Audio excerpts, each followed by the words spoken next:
Midnight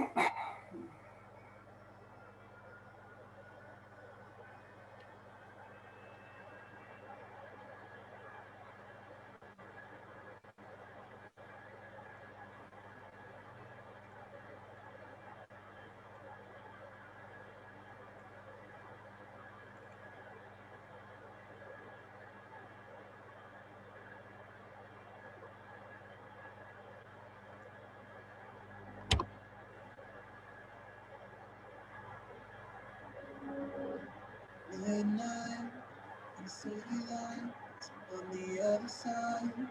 You're calling me at the same time. I'm in the daylight, you're calling to say hi. But you're staying. If there's something that you need to say, I know it ain't easy living inside your brain for sure. You keep telling me that it's all okay, but I know, yeah, the silence speaks so loud. The silence speaks so loud. And I hear you calling out.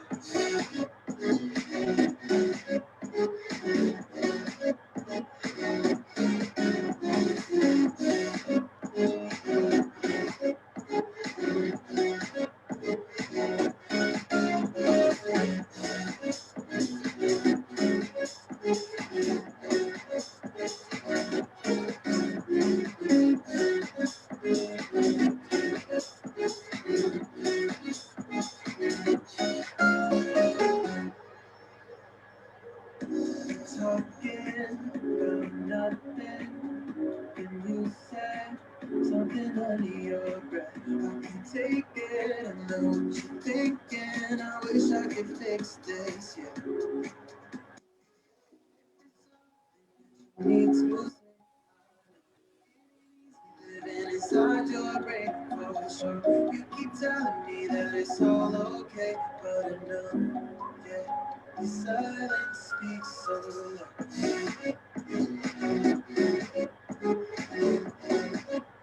Silence speaks so loud. You call me.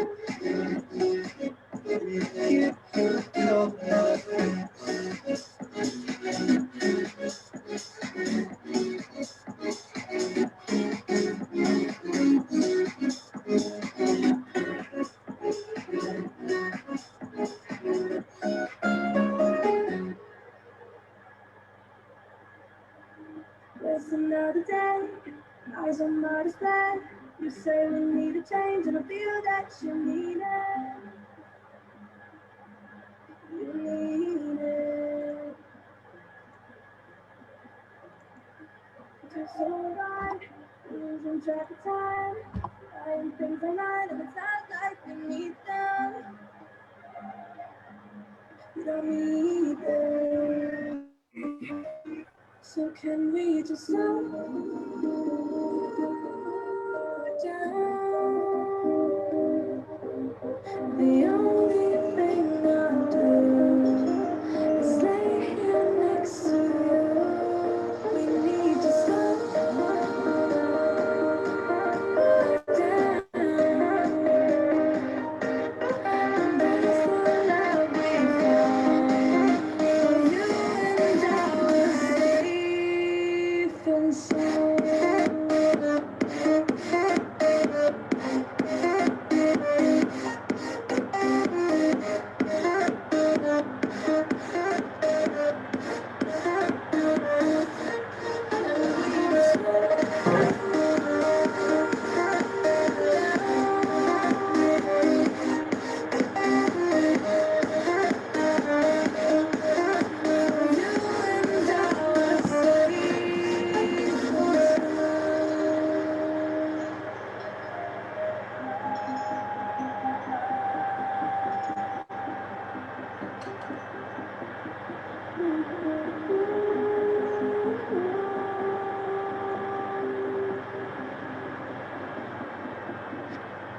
We were on the run, rocking around the clock.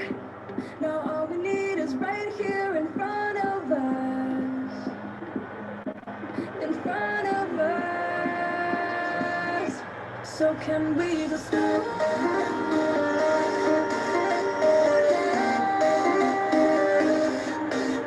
The only thing I do is lay here next to you. We need to slow down. Embrace the love we found. So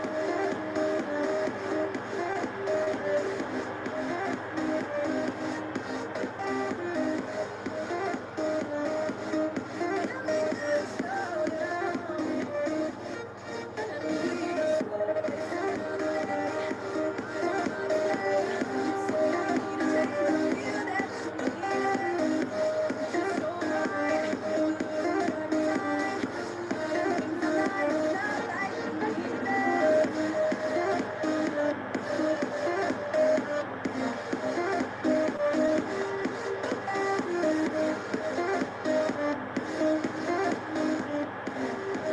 are safe and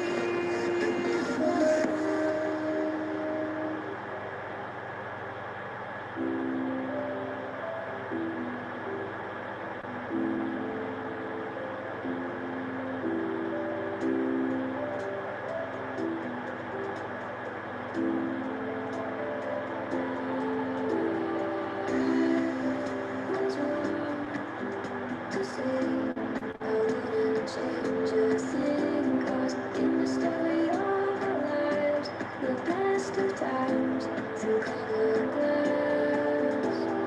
Time goes on enough to let me move on past, but every little now and then it creeps on back to see my smile.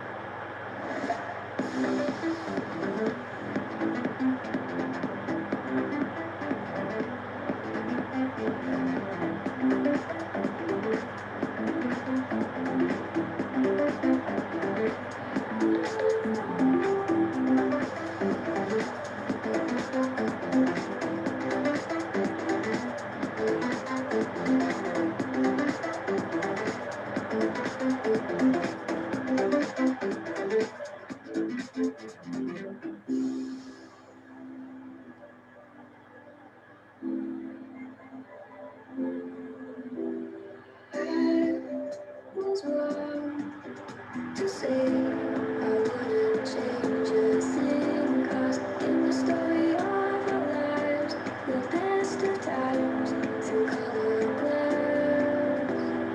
Time goes on. Muy buenas tardes a todos y bienvenidos a Mentor Educación para Todos. Mi nombre es Fernando Pantoja y junto con María Victoria Bravo vamos a ser los anfitriones de hoy.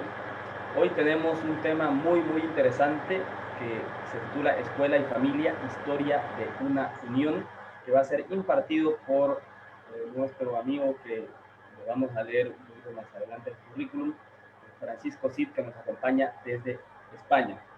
No sé si me estoy olvidando de algo antes de hacer las presentaciones respectivas a Francisco, Victoria. Así es, muchísimas gracias a todos por participar el día de hoy. Estamos contentos de verlos otra vez.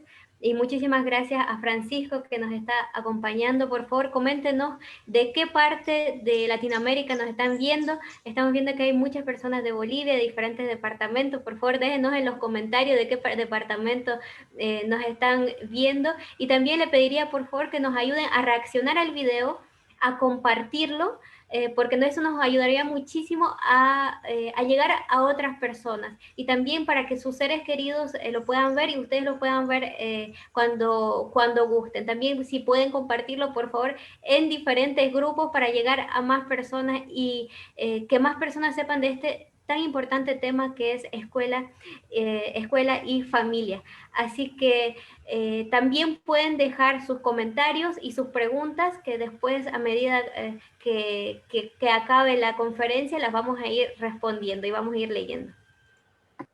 Entonces, muchas gracias, Victoria. Vamos a presentar a quien va a ser nuestro expositor de hoy.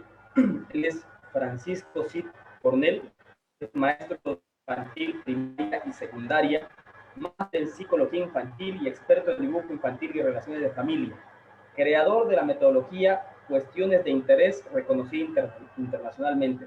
Ha sido galardonado con el Premio a la Excelencia e Innovación Educativa por la Asociación Mundial de Educadores Infantiles en 2018, Premio al Valor Ciudadano en España en 2018, reconocido como segundo mejor docente de España por la Fundación Educa a Banca en 2019.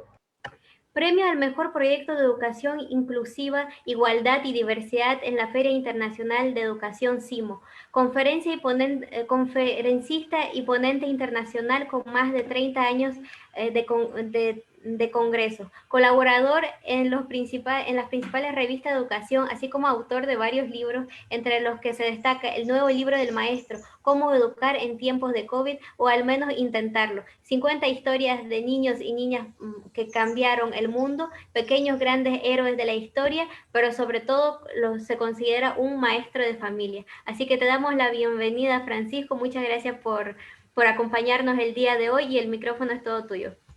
Muchas gracias. Gracias a vosotros y un placer estar aquí en esta pequeña ventanita virtual que nos permite traspasar el charco, ¿verdad?, para llegar a tanta buena gente.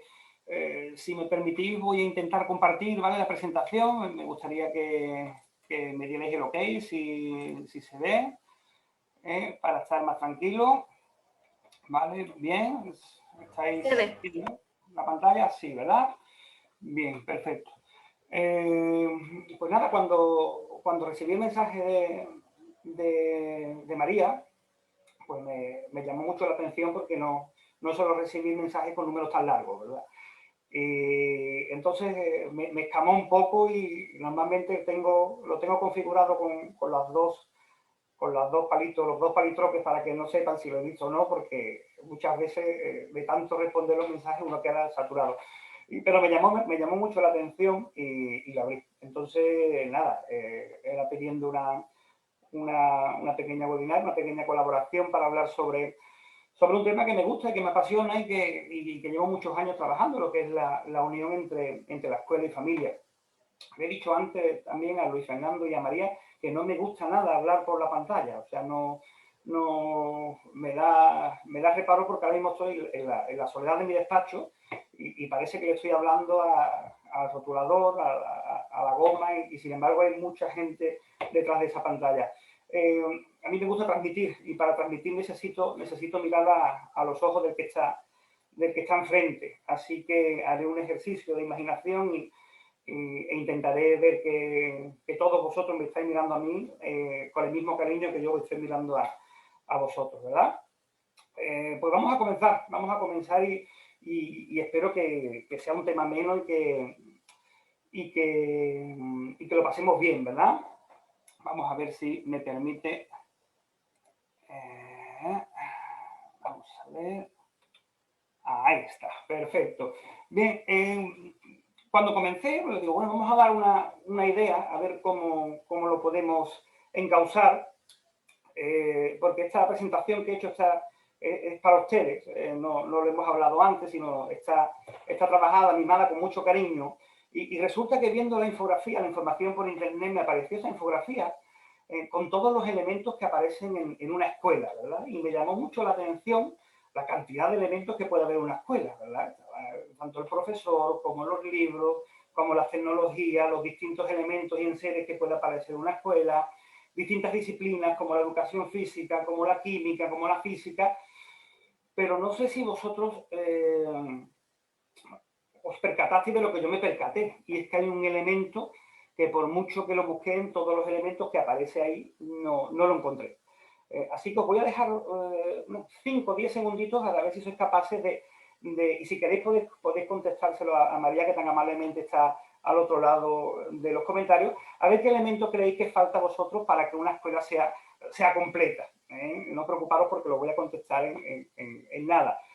Pero llama poderosamente la atención que de tantos elementos no esté el que yo estaba buscando, ¿verdad? Y precisamente estaba buscando pues la familia. No lo encontré. Encontré muchísimos elementos, encontré muchísimos dibujos, pero ahí en esa infografía no veo a la familia. Así que de momento empezamos mal, porque vemos como todo este compendio de cosas se encuentra cojo. Y si está cojo, pues la verdad que no merece mucho la pena, ¿verdad? Y cuando vi esta imagen, yo siempre he dicho, cuando empiezo mis conferencias, siempre digo que desgraciadamente hay un conflicto de antaño entre lo que es la escuela y lo que es la familia, ¿verdad? Y los que sois papás detrás de la cámara y los que sois docentes, pues me vais a entender. Mira, la familia siempre ha achacado a la escuela, o a los docentes en particular, de que trabajan muy pocas horas, de que tienen muchas vacaciones y de que ganan muchísimo dinero, muchísima plata, como se dice en Latinoamérica, ¿verdad? Lo primero es discutible, ¿verdad? Lo segundo es analizable, pero lo tercero ya os digo yo que no es así, ¿vale? Y sin embargo, si nos vamos a la otra parte, la parte de los docentes, también achacamos a la familia determinadas cosas, como por ejemplo, hay que ver lo mal educado que vienen los niños, hay que ver lo flojo que están, la poca vergüenza, entre comillas, que tienen, hay que ver que no tienen educación, y eso, al final, queda patente. No sé si pedirle o a Luis o a María, por favor, que aparezcan en pantalla para que no se me sea tan frío hablar de la pantalla, ¿vale? Si puede aparecer uno de los dos, se lo agradecería. Perfecto, maravilloso. Por lo menos para dirigirme tengo un punto de referencia. Pues estaba comentando de que al final los docentes también le achacamos a la familia muchas cosas sobre los niños. Y se me ocurrió poner esta imagen porque dice mucho, ¿verdad? Y aunque parezca una batalla de mongoles, y teniendo en cuenta la expresión de origen étnico, ¿verdad? Jamás el aspecto despectivo, pues resulta que nos podemos encontrar a dos docentes que le están achacando a un padre lo que he dicho anteriormente, y si le damos la vuelta, nos podemos encontrar también a dos padres que le están achacando a un docente los motivos del conflicto que he dicho anteriormente de antaño. ¿Y sabéis por qué ocurre esto? Pues muy sencillo. Esto ocurre, y lo vais a ver muy bien en esta imagen, por un motivo muy gráfico. Mirad, si veis en esta imagen aparece un hombre que está intentando salvar a una dama y tiene una piedra encima suya que lo está completamente destrozando. Y en la parte de abajo se ve la dama intentando aferrarse a la vida de manos de su amado y una serpiente que le está mordiendo en la muñeca. Él está desesperando, luchando para que ella suba, para que intente subir porque no puede más. Y le achaca, se pone, por favor, ¿por qué no suben? ¿No ves que tengo una piedra encima y no tengo suficientemente fuerza para subir? ¿Por qué no haces un esfuerzo? Mientras ella también le achaca y le dice, pero ¿no ves que estoy colgada y que hay una serpiente que me está mordiendo en la muñeca? Pero es que no lo ves, y ese no lo ve y no lo ve, efectivamente, es que no lo ven. Ni ella puede ver la piedra que está encima, ni él puede ver la serpiente que está escondida. Si somos capaces de tener un poco de empatía, si somos capaces de ver un poco, de conocer a la familia y de que la familia nos conozcan a nosotros, pues la verdad que esa batalla que he dicho anteriormente, pues nos iría mucho mejor. Mirad, antes de esta locura de pandemia, las puertas de mi clase estaban abiertas. O sea, yo tenía mis 5 horas las puertas de mi clase abiertas. Y yo invitaba a las familias a entrar en ellas. Y cuando las familias entraban y participaban, y veía lo que era lidiar, entre comillas, todos los días con 25 alumnos, cada uno de su papá, cada uno de su mamá, pues resulta que decía, bueno, pues a lo mejor es que ya no tienes tantas vacaciones. Y resulta que el trabajo que haces, esas 5 horas te lo estás ganando a pulso. Y no sé cuánto cobrarás, pero si hace falta te doy dinero de mi bolsillo. Y yo también era consciente de que esa familia que entraba, cuando fulanito o cuando Pedrito se quedaba dormido, en vez de castigar a ese pequeño fulanito o a ese pequeño Pedrito, uno se daba cuenta de que es que a lo mejor su mamá o su papá tenía doble trabajo o trabajaba hasta alta hora de la noche y resulta que hasta las 12 o 12 y pico no podían ir por ese niño y ese niño es cuando dormía. Así que en vez de echarle la bronca a esa pequeña criatura, a lo mejor lo que teníamos que hacer fue lo que hice, que fue comprar una pequeña camita y arroparle para los momentos que estaba así, ese niño pudiera descansar. Al final, lo importante es que cada uno vea la piedra que tiene encima y que el otro vea la serpiente que está escondida. Cuando seamos capaces de ver eso, cuando seamos capaces de empatizar esa unión entre familia y escuela, os garantizo que será mucho más fuerte y que será mucho más duradera. Y esto no lo digo yo, ¿vale? Esto ha habido muchos pensadores a lo largo de la historia que se han dado cuenta de esa relación, de por qué ha funcionado o por qué no ha funcionado en determinados aspectos. Y basándonos en los últimos, para no remontarnos a autores muy lejanos, os traigo 3 ejemplos de 3 autores españoles investigadores que lo que hicieron fue investigar la relación entre familia y escuela en distintos niveles. Y Núñez Cubero en el 2003 dijo que lo que prima era el resultado académico. Y esto es muy importante, mirad, muchas veces intentamos innovar, intentamos cambiar de metodología, intentamos hacer una pedagogía activa, pero son las propias familias las que nos dicen, mira, es que así no va a poder mi niño aprender a leer o a escribir lo que yo necesito. Es que estamos perdiendo el tiempo haciendo otras cosas. Es que, al final, la concepción que se tiene es que es necesario que el niño esté 5 horas sentado para que pueda aprender. Y esa concepción errónea tenemos que desterrarla, porque no es necesario 5 horas para que un niño aprenda. Es necesario que ese contenido le llegue al niño de manera atractiva, de manera emocional, de manera estimulante. Es necesario que ese niño viaje a planetas, que conozca distintas lunas, donde solamente haya una cara, donde no haya caras ocultas. Pero para eso necesitamos que las familias confíen en las distintas maneras que tenemos los docentes de trabajar. Y eso, a día de hoy, es complicado. Es de valiente, créanme. Hay que ir indagando, indagando, indagando hasta que llegue a los resultados.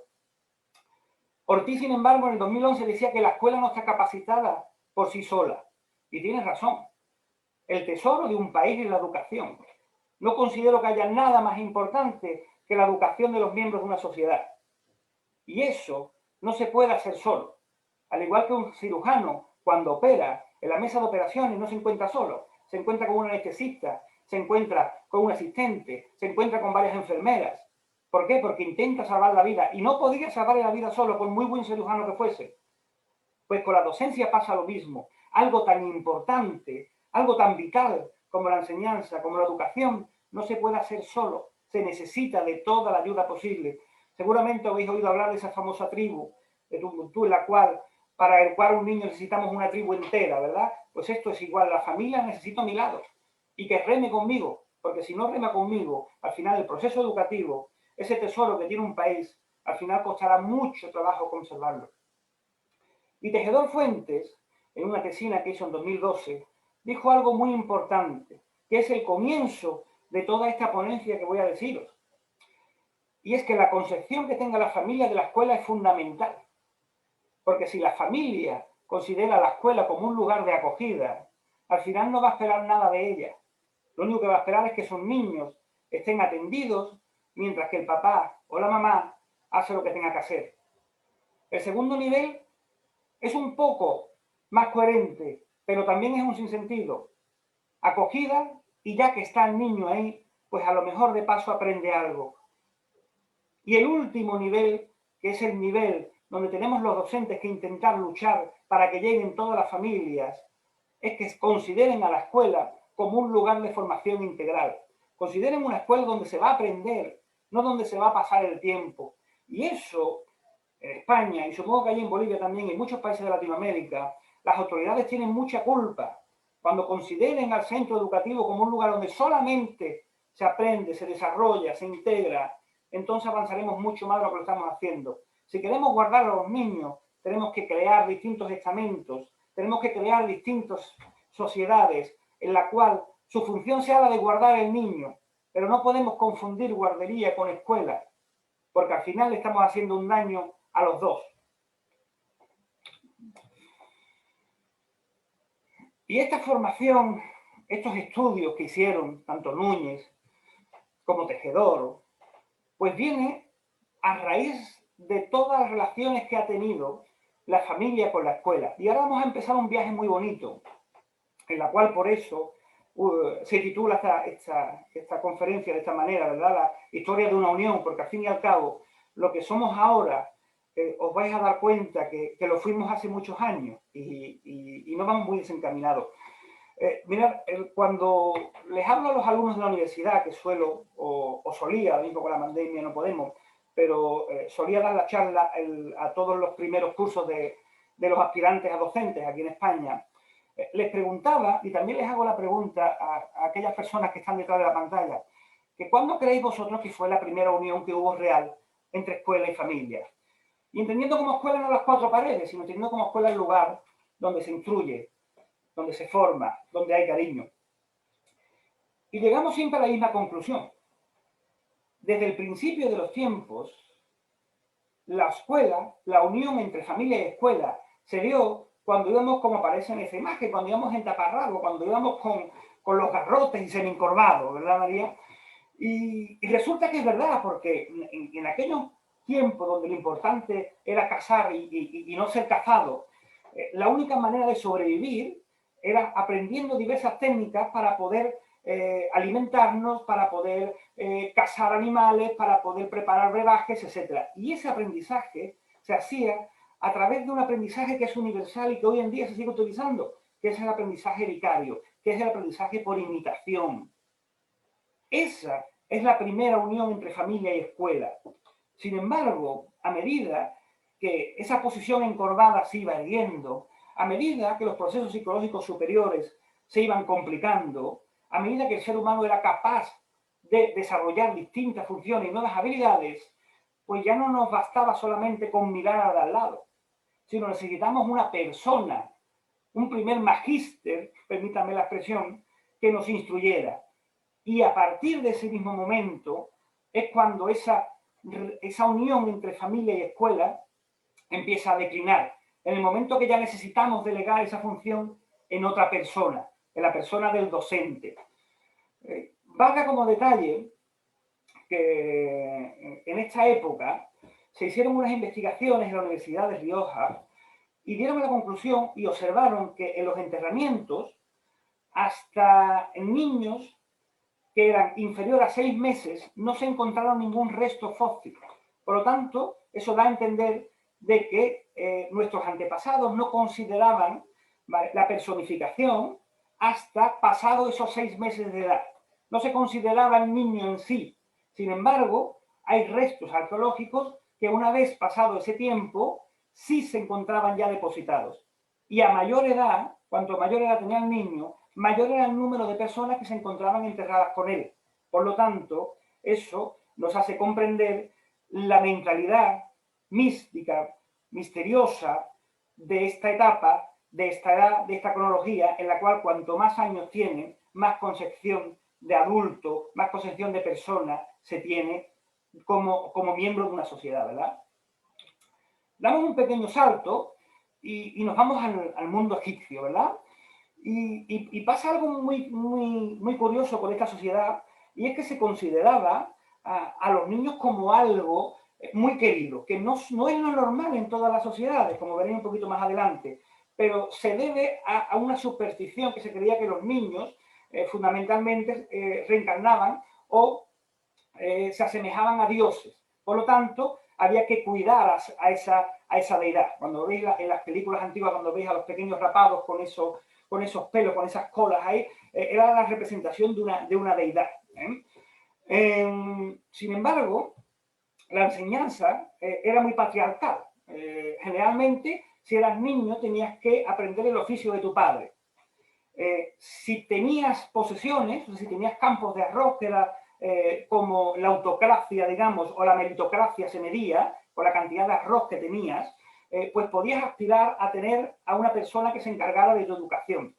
Y desgraciadamente, si eras niña, solamente podías aspirar a las labores del cuidado de la casa, exceptuando en una profesión. O sea, las mujeres no podían trabajar en nada a no ser que fuese una de las profesiones que tenían más prestigio en el Antiguo Egipto, que era la de escribano. Y por lo visto, los mejores escribanos no eran escribanos, sino que eran escribanas. Como curiosidad, me gustaría deciros que los primeros ginecólogos fueron ellos.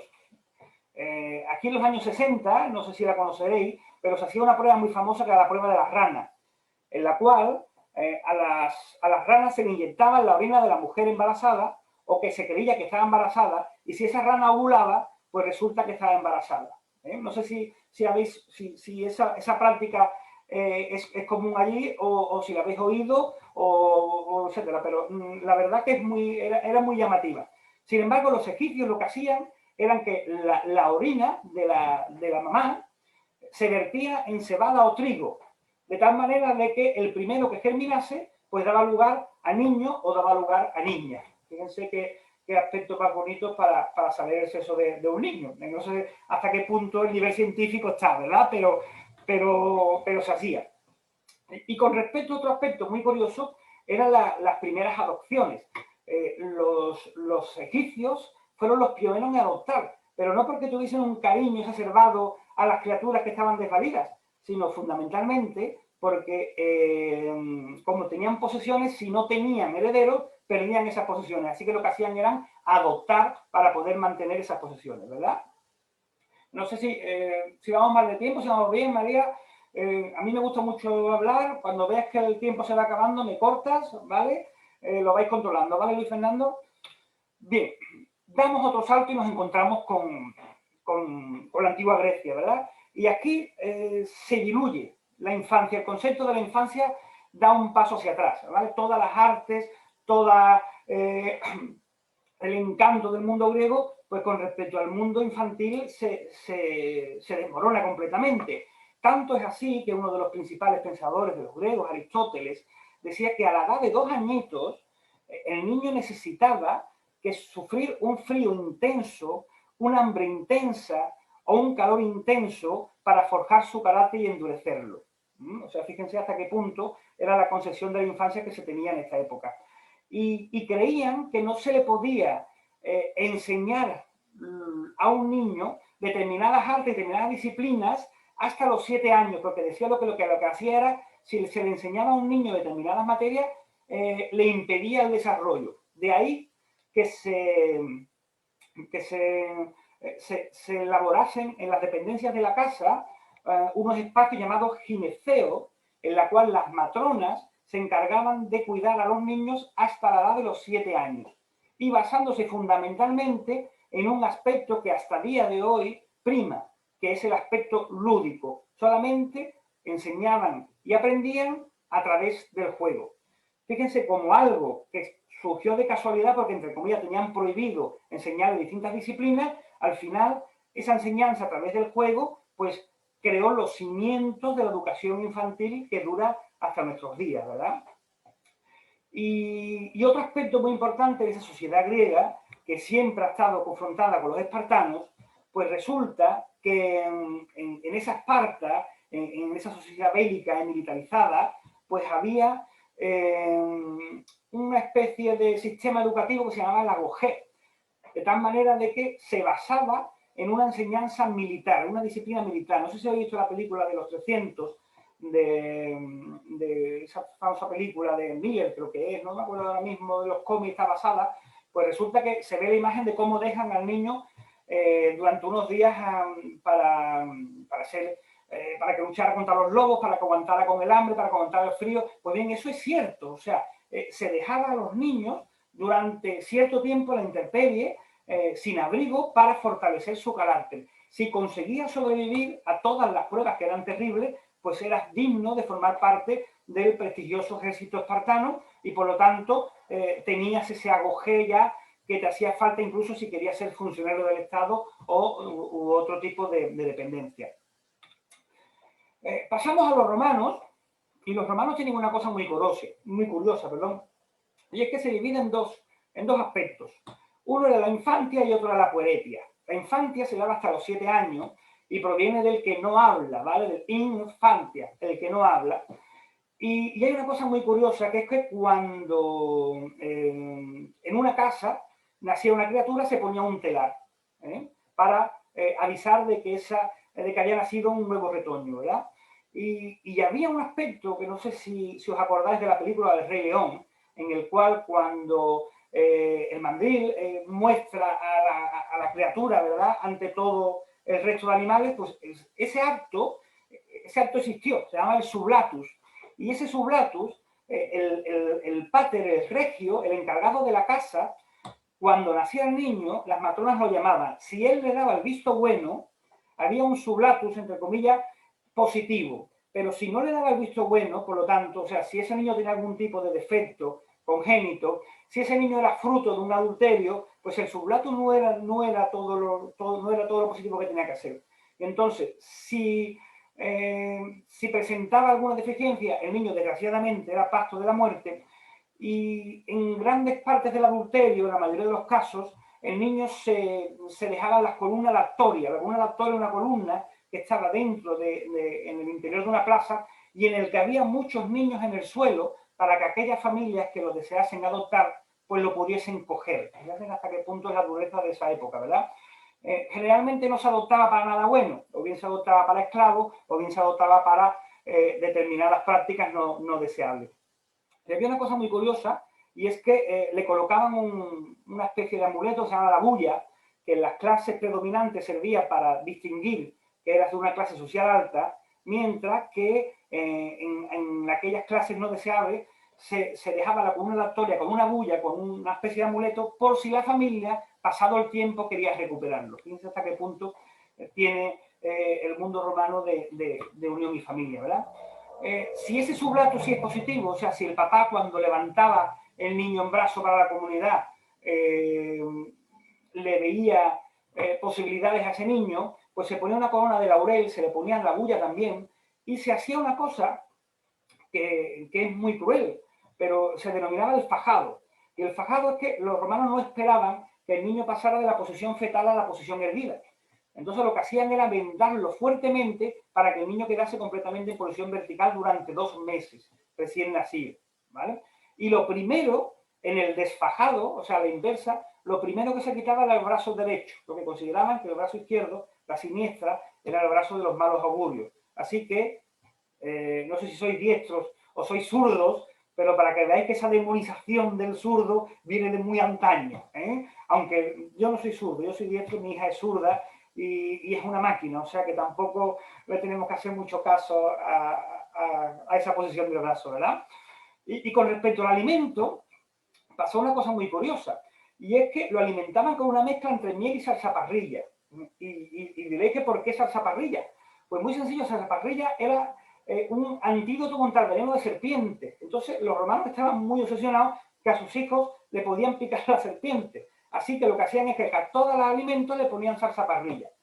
El número de infantes muertos era muy alto, ¿vale? ¿Por qué? Porque evidentemente esa mezcla en niños tan pequeños lo que hacía es que se te quedara aquí acumulada y no permitía el paso del aire, acabando con el fallecimiento de la criatura. Una vez pasado la infancia, llegaba la pueretia, y en la pueretia hay una cosa que es muy común, o sea, sigue siendo un patriarcado, las clases se instruyen dependiendo de lo que haga el padre, y salen los lucerneros. Los lucerneros eran maestros que lo que hacían era alquilaban distintos locales, distintas dependencias para poder dar clases, pero tenían que darlas a horas muy tempranas para que el local pudiese seguir haciendo su actividad. Y durante las 4 o las 5 de la mañana iban con su lucierna, con su velita por las calles, acompañando a los niños para poder impartir clases. No sé hoy si a día de hoy nuestra familia dejaría muchas filas de niños a las 4 de la mañana con la lucecita para poder impartir clases, ¿verdad? Pero es curioso, es curioso. Y llegamos a la Edad Media, y aquí me quiero parar con un texto que es aterrador. Y todo lo poco que habíamos ganado antes se destruye completamente de un plumazo, ¿no? Y para que veáis hasta qué punto es así, os voy a leer un pequeño texto sacado de un escrito del medievo, en el que dice que el niño se usa para servir a Dios. El niño es un ser corrupto, perverso, fruto del pecado, original que debe ser socializado mediante el castigo, y solo el tiempo puede curar de la niñez y de las imperfecciones. Fíjense la lindeza que hay en 8 líneas.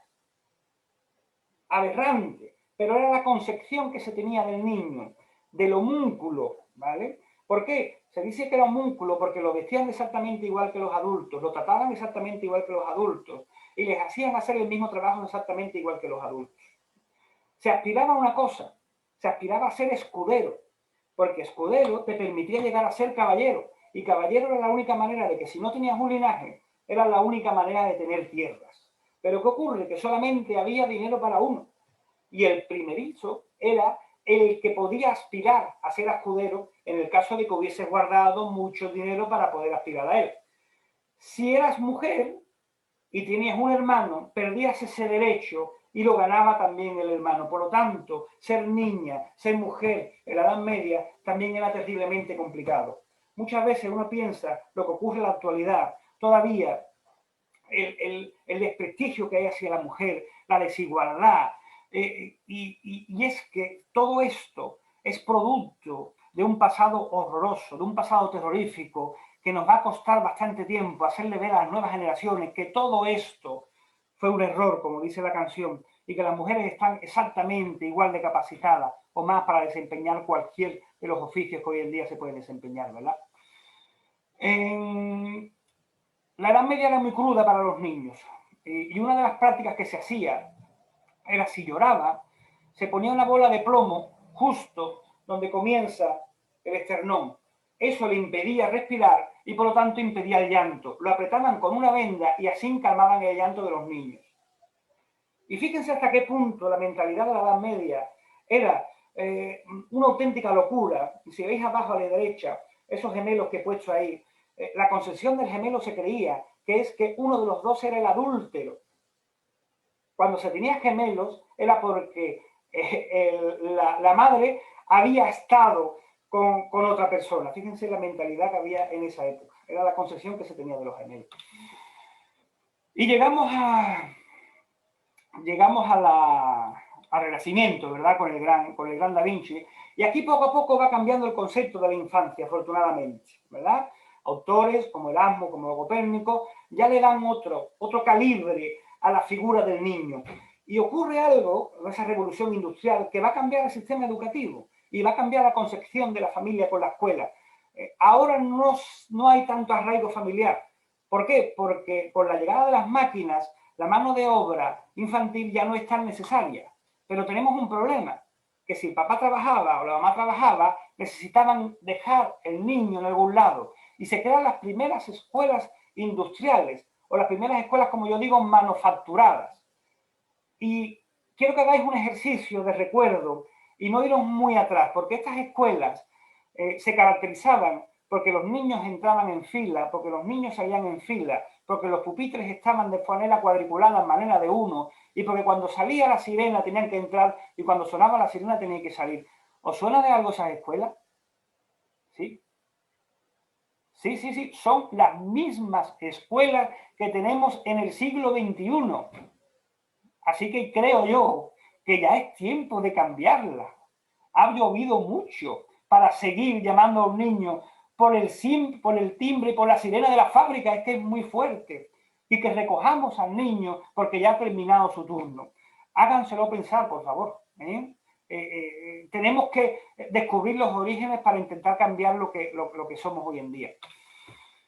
Y llegamos aquí a nuestro ser querido, a nuestro Rousseau, en el cual con esta pequeña frase cambió toda la concepción de la educación que teníamos hasta antaño. Porque dice que es el adulto el que debe adaptarse al niño y no al revés. Vaya, fíjense en 5 líneas lo que ha dicho este hombre. Y revolucionó todo el sistema educativo. Los niños no tienen que adaptarse al maestro. Somos nosotros los que tenemos que adaptarnos al niño. Cada niño es un ser único e irrepetible con sus necesidades. Otro día estaba yo dialogando con un compañero que estaba poniendo el examen a un niño de primaria. Y le dije que cuántos exámenes puso. Y me dijo que puse 1. Y le dije, ¿cuántos niños tiene? Y me dice, tengo 25. Y le digo, ¿y pones el mismo examen para los 25? Me dice, sí, es que si no es mucho trabajo. Digo, hombre, es que te pagan para eso. No podemos poner el mismo examen a 25 niños, porque cada niño aprende de una manera. Y cada niño lo puede demostrar de una manera. Un niño puede saber el número 1 levantando un dedo. Un niño puede saber el número 1 escribiéndolo. Lo importante es cómo llegues al concepto del número 1. Pero no puedes evaluar a todos si quieres que todos los niños escriban el número 1. Porque al final estás tratando a todos los niños exactamente iguales. Y ese fallo, aún en día, al igual que lo cometemos con la sirena, al igual que lo cometemos con las mesas individuales, seguimos cometiéndolo, tratando a todos los niños exactamente igual. Y aparece esta imagen tan bonita que después de todo lo que he dicho, después de toda la unión con las familias, después de esta historia que os he contado, pues digo, bueno, yo tengo que inventar algo que distinga al maestro normal del supermaestro, o del superdocente, o de la supermaestra. Y acuñé el término maestro de familia. Y al igual que hay médicos de familia y hay abogados de familia, también hay maestros de familia. Y los maestros de familia son aquellos que consideran que la participación de estos en la escuela es primordial y es fundamental para el desarrollo integral del niño. Ojo, no he dicho intelectual, ni he dicho físico, he dicho integral.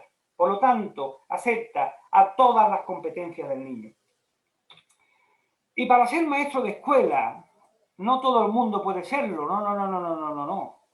Estos son solo unos privilegiados. Estos son solamente unos elegidos. Para ser maestro de escuela tienes que tener 3 características fundamentales. Una es el cariño, el afecto y la comprensión mutua del alumno hacia ti y tuya hacia el alumno. Mirad, esta imagen es muy representativa. Nosotros somos docentes, somos maestros, pero no somos instructores solamente. Porque si somos instructores nos dedicamos solamente a instruir y no nos dedicamos solamente a educar, que es la parte importante de todo esto. No sabemos de qué infierno y de qué cielo viene cada niño. Y nosotros, en muchas ocasiones, somos su referente, somos su espejo y con un simple abrazo son capaces de alegrar el día a un niño que, por desgracia, no se sabe lo que está pasando fuera del colegio. Así que no podemos dedicarnos solamente a enseñar, porque muchos de esos niños pasan más horas con nosotros que con los padres. Nosotros, antes de esta terrible pandemia, porque ahora nos han cambiado mucho las normas, todas las mañanas, antes de entrar, teníamos que dar un abrazo. Yo tenía que abrazar a los 25 niños me tenían que abrazar a mí. ¿Vale? Otros dirán, para, qué pérdida de tiempo abrazar a 25 niños. A lo mejor perdemos tiempo, pero ¿saben qué? Que gané recuerdos. Y la única manera de que se puede pagar un maestro, porque no se crean que lo hacemos por dinero, la única manera que se puede pagar un maestro es mediante el afecto. Y no hay nada más bonito que estar en el recuerdo de un niño durante toda su vida. ¿O acaso cuando han pasado por sus manos y tiene ya 14, 15, 16 años, viene y se acuerda de ti y te da un abrazo? Eso no está pagado. Y eso forma parte de un maestro de familia. Lo segundo es la seguridad y la confianza. Cuando yo tengo las reuniones con mi familia, les digo, mire, nosotros no vamos a estar 5 horas sentados porque es una pérdida de tiempo. Yo creo una pedagogía activa, creo una pedagogía en la cual tenemos que mojarnos todos. Creo en la pedagogía del cirujano, en la que necesito a toda la gente para poder operar y llevar buen cuerpo esto. Y necesito vuestra seguridad, pero sobre todo necesito vuestra confianza. Llevo 15 años trabajando con familias y los resultados ya lo están ahí, no tengo que demostrar nada a nadie, pero al principio me costó mucho trabajo. Al principio, cuando puse la metodología, que hablaré un poquito más adelante, las familias decían que cuándo le iba a pagar yo a ellos si estoy haciendo su trabajo. Esa era la concesión que había en un principio, porque lo que le pedía es que era que me ayudaran, ¿verdad? Pues resulta que cuando eres capaz de ganarte esa seguridad, esa confianza, resulta que tienes mucho trabajo hecho. Mirad, hay una serie aquí en España que me encanta, que es Berlín, no sé si lo habéis visto por allí, y si no la habéis visto, lo recomiendo encarecidamente que la veáis. Y en uno de sus capítulos viene uno de sus alumnos y viene achantado, viene destrozado, porque resulta que se había hartado de estudiar y había sacado un 4. Y entonces el alumno decía, yo no sirvo absolutamente para nada, yo no valgo para nada.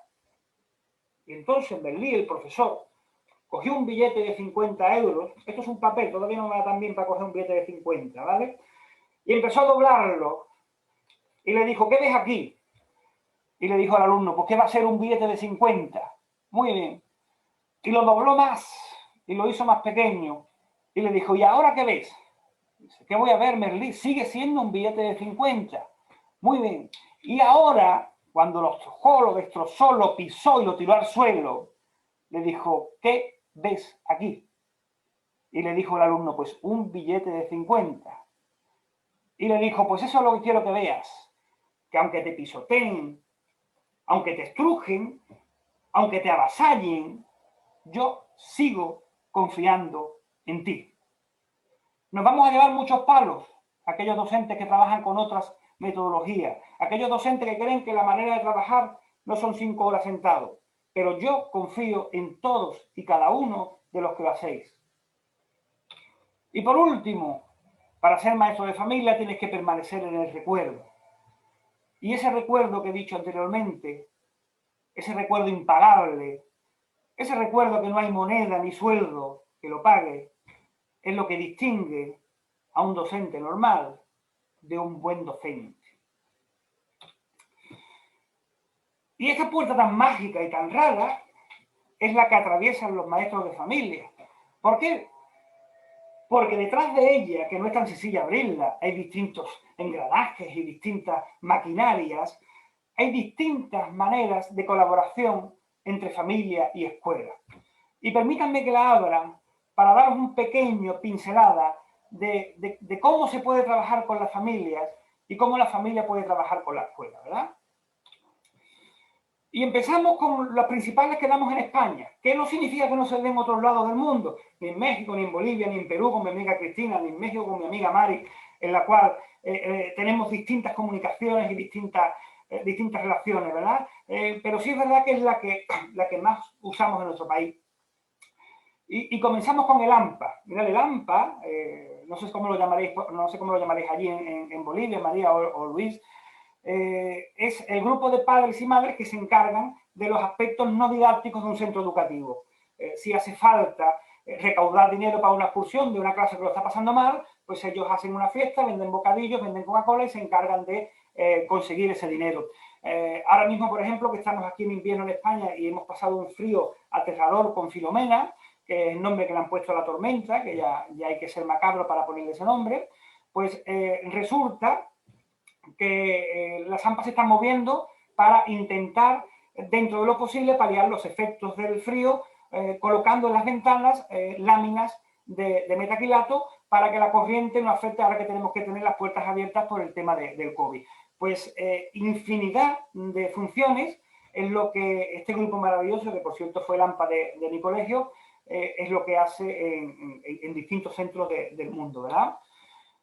Después la tutoría. La tutoría es el primer paso en la relación entre una familia y escuela dentro de un centro educativo.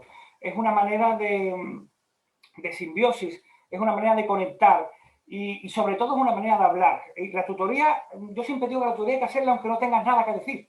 Y dirás, bueno, ¿en qué te basas eso? Pues que las familias necesitan que tú la escuches. Y yo necesito saber también escuchar a la familia. Si lo estoy haciendo bien, si lo estoy haciendo mal, porque no solamente se evalúa a los alumnos, aquí hay que evaluar al maestro y aquí hay que evaluar también a la familia. En los últimos boletines de nota puse 3 boletines de nota. Una me evalué yo, otra evaluó a mis alumnos y la tercera evaluó a mis familias también. Y le puse o suspenso o aprobado, depende de la colaboración que hacían en mi clase. Así que las tutorías, por favor, ahora mismo las hacemos telemáticas, pero hay que hacerlas porque es la mejor manera de llegar. Otro ejemplo de unión entre familia y escuela son los especialistas, ¿verdad? O sea, los centros disponen de una serie de especialistas, como son los logopedas, como son los técnicos psicológicos, que le dan indicaciones a la familia para cómo ayudar a niños con necesidades educativas especiales, ¿verdad? La labor de los especialistas es fundamental. colaboraciones puntuales de aula, en la cual, mira, necesito que vamos a trabajar el día del libro, pues me podéis decorar el aula para trabajar el día del libro. Pues nada, se ponen todos de acuerdo y nos hacen estas maravillas de, en esta ocasión, pues, como bien sabréis, nuestro querido Cervantes con su Hidalgo Don Quijote, ¿verdad? Intercambios culturales es otra manera también de colaboración de familia y escuela. Y considero que esto es el culmen, ¿no? Porque que yo lleve a mi hijo o a mi hija y le deje desplazarse durante cientos de kilómetros o miles de kilómetros y lo deje en una casa que no conozco, ajena, y después a los 15 días el amigo de mi hija que yo he mandado venga a mi casa también, eso es la mayor expresión de colaboración familia-escuela que yo he visto nunca, ¿vale? Porque hay que tenerlo bien puesto para poder acceder a esos intercambios, ¿verdad? Y no sé si allí se prima mucho, ¿no? Pero aquí hubo en la década, sobre todo de los 80 o 90, primó mucho y dejabas a tu hijo 15 días en casa de otro país, de otra familia de acogida y tú tenías que acoger al hijo de él. La verdad que ellos lo pasaban genial, los niños lo pasaban estupendamente y la verdad que se aprendía y se instruía mucho, ¿verdad? Las convivencias, esto me encanta. Termina el curso y las familias se van con los docentes a tomar su merienda, a tomar sus aperitivos y a poner una apuesta en común. No sé si mi amiga Encarna me está viendo, que es una docente a la que adoro de mi colegio, y estos son sus padres. Así que les robé esta foto, le pedí permiso para robarle esta foto y la verdad que es una manera maravillosa de hablar en silencio, como digo yo, porque muchas veces parece que la figura del maestro es una figura autoritaria, te da miedo a decir algo, y aquí parece que se distiende un poquito, que se relaja la cosa y son capaces de establecer y confluir coincidencias que normalmente no suelen salir en otros lugares, ¿no? Estos son colaboraciones, digamos, más esporádicas. Ahora hay unas colaboraciones que son regladas, y le he puesto regladas porque generalmente tienen que aparecer en la propuesta educativa o bien en el proyecto de centro. Y empezamos con las comunidades de aprendizaje. Perdón. Y las comunidades de aprendizaje es una manera de trabajar en la cual se divide la clase en grupos de tal manera de que se pide colaboración a las familias para que ayuden a esos distintos grupos en un determinado tema en concreto. Si estamos trabajando, por ejemplo, no sé, ¿qué te digo yo? Las fracciones, por poner un ejemplo, ¿no? Resulta que es un tema a lo mejor más complicado, pues no es lo mismo explicárselo en grupos de 3 que explicárselo a 25. Pues esas comunidades de aprendizaje, esas interacciones se van produciendo y se van ayudando unos a otros con unos resultados maravillosos. Es impresionante. Aquí en España hay muchas escuelas, muchas comunidades de aprendizaje, en las cuales tienen un estatus muy bueno y tienen un prestigio social altamente digno, altamente digno de mención. Tenemos el APS, que también está pegando ahora muy fuerte, que es el aprendizaje-servicio.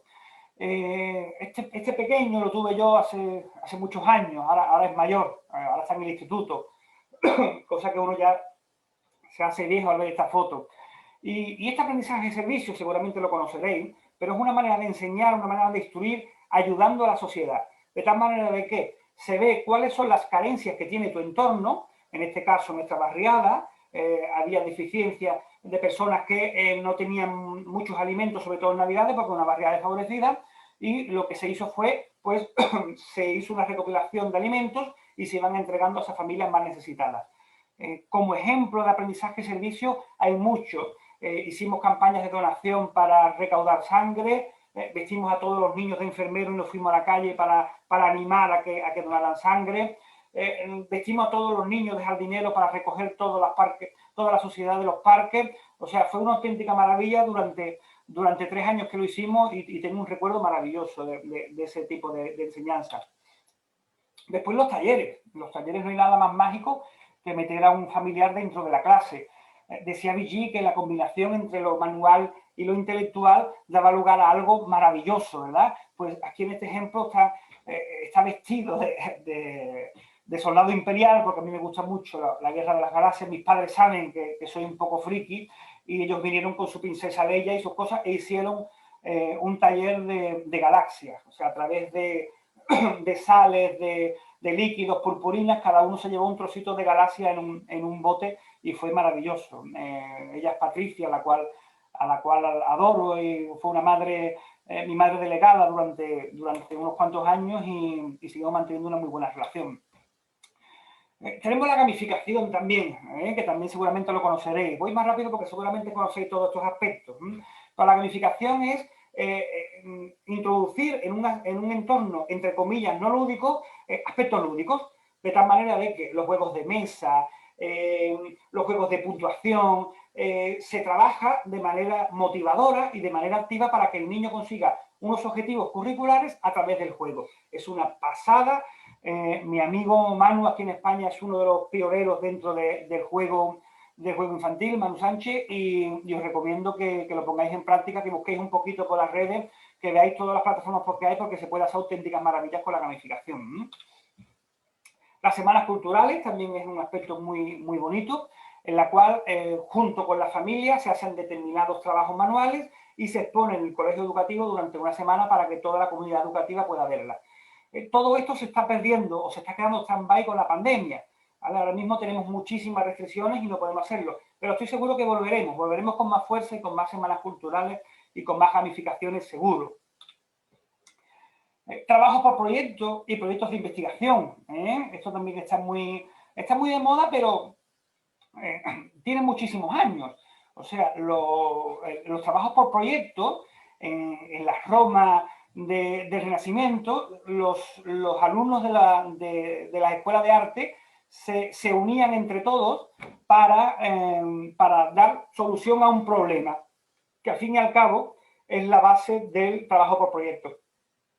¿Qué ocurre? Que el trabajo por proyectos se está desvirtuando, porque el trabajo por proyectos, la concepción que comenzó, o sea, los orígenes de Kilpatrick y John Dewey, tenía que partir del interés del niño, fundamental. Y ahora mismo se está viendo cómo se están trabajando por proyectos, incluso por editoriales. O sea, hay libros que ya te aparecen con los proyectos que tienes que trabajar. Te estás cargando la esencia del trabajo por proyecto, porque tú no le puedes imponer a un niño el interés, aunque sea de dónde sale la leche, porque el alumno no se cae, aunque parezca una nimiedad para nosotros, es un filón educativo para ellos, y de ahí podemos sacar muchos elementos curriculares. Pero, por favor, el trabajo por proyecto debemos hacerlo bien y no meterlo todo en el mismo saco, porque al final acabamos saliendo perdiendo todos. Y por último creo que es, sí, la Flight Classroom, ¿vale? Que también está pegando mucho, y es la clase invertida. He puesto la imagen de ese perrito maravilloso de manera invertida. Y no es ni más ni menos que el alumno es el que construye su propio aprendizaje, que llega siendo, perdóname la expresión, una falacia que desde hace muchísimos años, pero si le cambia el nombre y le ponemos un nombre más atractivo, pues parece que la cosa cambia, ¿verdad? Y lo que se trata es que el niño en casa pregunte, elabore, trabaje, cree durante un determinado tema y después vaya a clase y lo ponga en común con su profesor para preguntarle todas las dudas y en trabajarlo comunitario con los alumnos.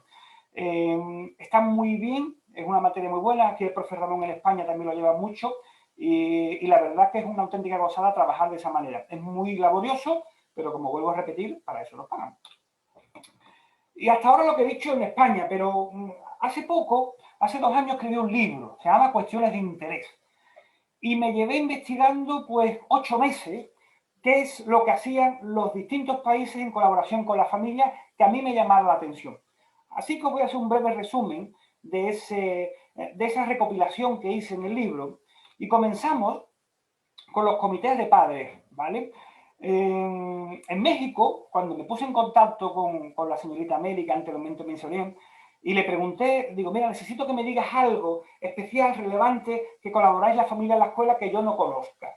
Y me habló de los comités de familia. Y los comités de familia eran unos comités de padres que los cuales se encargaban de distintos departamentos para mejorar la escuela, para llevar tareas de reforma, incluso para colaborar en los comedores escolares. Cuando me comentó eso me quedé fascinado. Le dije, bueno, hay unos comités de padres que se encargan de distintos ámbitos educativos dentro de un centro educativo en todos los colegios de México. Digo, esto es una maravilla. Y me dice, pues no, hay veces que no. Primero, porque decía que no en todos los centros se llevaba, sino que lo ponían en su propuesta educativa y después no lo llevaban a cabo. Y me gustaría que si hay algún amigo mexicano viéndonos, por favor que corroborase ese aspecto. Y segundo, decía que llegaban a tener tanto poder los padres que eran capaces incluso de destituir a un profesor si no le gustaba cómo daba la materia. Entonces, esa compañera, esa maestra, la que admiro, la que adoro, pues la verdad que estaba muy decepcionada con ese comité. Sin embargo, yo creo que la idea es maravillosa siempre y cuando se llevase bien. Esta imagen tan preciosa es de Perú, en la cual me puse en contacto con Esperanza, que es una directora de un colegio, y me dijo que lo más importante para ellos era el Día del Logro. Y el Día del Logro era un día mágico que me llamó una atención porque se celebraba en domingo. Y yo pensé, digo, si yo pongo en España el Día del Logro el domingo, no viene nadie, porque el domingo es el día, digamos, del descanso aquí. Y allí, sin embargo, ellos montaban unos pipotes tremendos, montaban algo junto con las familias, lo exponían en todos los colegios y la verdad que era algo completamente maravilloso, muy parecido a la Semana Cultural de aquí que os he enseñado antes, pero a unos niveles impresionantes. En Cuba tenía también a un contacto que me dijo que allí lo que era especialmente relevante eran las graduaciones. Dicen que hacían unas graduaciones impresionantes. Ahí podéis ver la foto en la cual el niño de infantil le tiene que pasar el pañuelo al niño de primaria y esta a su vez al niño de secundaria con una flor en la mano. Y dicen que es un acto precioso y muy emotivo. Yo he visto los vídeos y la verdad que se me han caído dos lágrimas de lo emotivo, de lo bonito que es. Y aquí tenemos República Dominicana, y en una escuela que me llamó mucho la atención, que se llamaba la escuela Café con Leche. Entonces le pregunté que por qué le habían puesto Café con Leche a la escuela, cuando lo normal es ponerle el nombre de alguna persona ilustre o algo. Y la directora me dijo que le había puesto Café con Leche porque hay niños de piel más blanquita y piel más morenita, así que se llamó Café con Leche, a la cual me encantó. y le dije qué tipo de colaboración tenía con la familia. Y me llamó la atención que me dijo, mira, Fran, la colaboración es poca. Sin embargo, desde nuestro gobierno hemos intentado cambiar el sistema de enseñanza y lo que hicimos fue aumentar el número de horas que puede estar un alumno en la clase para que las familias pudiesen colaborar. La directora, la pobre mía, dijo que al final esa idea no fue todo lo bueno que tenía que ser, porque lo que hacían los padres era dejar a los niños más temprano en el colegio y seguía sin aparecer por casa. Así que al final lo comido por lo servido, ¿verdad? En Suecia tenía un amigo que es médico allí y la colaboración no era muy fluida. Los países del norte de Europa tienen una cosa, y es que desde muy pequeño le dan muchas libertades al niño, de tal manera de que lo que quieren es que el niño sea autónomo pronto. La presencia de las familias en la clase lo que hace que esa autonomía haya cierto retroceso, por lo tanto, van lo menos posible. Pero hay una cosa que tienen ellos que me parece bien, incluso se podría extender más en el tiempo, y era que tú le pedías permiso al director y puedes durante un día completo estar de oyente en esa clase. ¿Vale? De tal manera de que durante ese día, que de los 364 restantes, tampoco decir que sea mucho, pero al menos durante ese día pues te preocupa un poco por lo que hace tu hijo en clase, ¿verdad? Y tenemos aquí la patria, ¿no? Los Estados Unidos, y hay una cosa que me encantó, porque ellos trabajan mucho con el voluntariado. Y conocía a la jefa de voluntariado de un colegio de allí de Estados Unidos y me explicó un poquito en la cual hay voluntariado para todo. O sea, las familias tienen el voluntariado de la biblioteca, del club de ajedrez, del club de matemáticas, del club de lengua, etcétera. O sea, es una auténtica locura. Y tanto es así, tan importante el voluntariado, que para tú poder meter a tu hijo en escuelas de cierto renombre, tienes que tener un cierto número de horas de voluntariado, si no, no puede acceder. Así que me llamó mucho la atención porque digo, mira, aunque sea una obligación, pero sí es verdad que estás haciendo que las familias participen dentro de la escuela. La verdad que me llamó mucho la atención. Y en Japón hay un festival que se llama el Undokai, en el cual es el festival de la familia y el deporte. Y tenía un amigo allí que me dijo una cosa muy importante, porque no sé la concepción que se tiene allí en Bolivia del docente, ¿verdad? Pero aquí, últimamente, sobre todo en España, se está desprestigiando mucho. Y hay que seguir luchando para intentar mantener el prestigio del docente. Sin embargo, allí en Japón me decía que cuando un ciudadano ve al emperador, tiene que hacer una genuflexión, que es inclinarse lo más posible hacia adelante por el respeto que implica el emperador. Y decía que solamente hay una profesión en el mundo en la cual la inclinación tenía que ser mayor que la que se le hace al emperador, y era la de docente. Yo tampoco quiero que la gente se incline ante mí, ¿vale? Pero sí, por lo menos, que tengan el respeto que es necesario un docente, sobre todo en estos tipos de cosas. El Hondokai es tan importante que las empresas tienen la obligación de dejarte ir ese día a ver ese festival, ¿vale? Por ley, no se pueden negar a dejarte. Así que si veis los vídeos, si ponéis en YouTube Festival Hondokai, vais a ver auténticas maravillas. Y los alemanes también tienen una cosa muy chula, ¿vale? Los alemanes, cuando yo hablé con una chica que llevaba un blog que se llama Crónicas de Berlín, le pregunté qué es lo que hacían especialmente con las familias, y me dijo que no hacían nada fuera de lo común. Pero sí es verdad que había varios elementos que llamaban mucho la atención. Uno de ellos, y perdón por la pronunciación, porque uno del alemán tampoco es que lo domine, es el que veis con los conos con los niños, ¿verdad? Y es el primer día en el cual el niño tiene que llevar un regalo a clase, ¿vale? Cuanto mayor sea el cono y más lleno de chuchería, más importante es. Y tiene que ir acompañado de una mochila, y la mochila más molona que haya en el mercado. O sea, hay familias que están un mes buscando la mochila antes de que empiece el colegio. Y según esta compañera, esta autora del blog, se gastan más dinero en este primer día de clase que en todos los Reyes Magos, ¿vale? O sea que fíjense hasta qué punto es importante ese día. Y hubo una cosa que me llamó mucho la atención, y es que me dijo que allí usaban mucho el transporte público para ir al colegio, ¿verdad? Entonces le dije que me parecía muy bien, que me parecía genial, y me dice, ¿y es que los niños también van en el transporte público? Digo, bueno, también me parece bien, me parece genial. Me dice, bueno, sí, pero es que con 5 años ya lo dejamos en el transporte público para que vaya al colegio. Y así ya yo ya me quedé ya cuadro, digo, bueno, eso ya sobre gustos colores, ¿eh? Me estoy imaginando algún padre o madre de mi clase que con 5 años no lo llevaría en el autobús montado, ¿no? Y por último, llegamos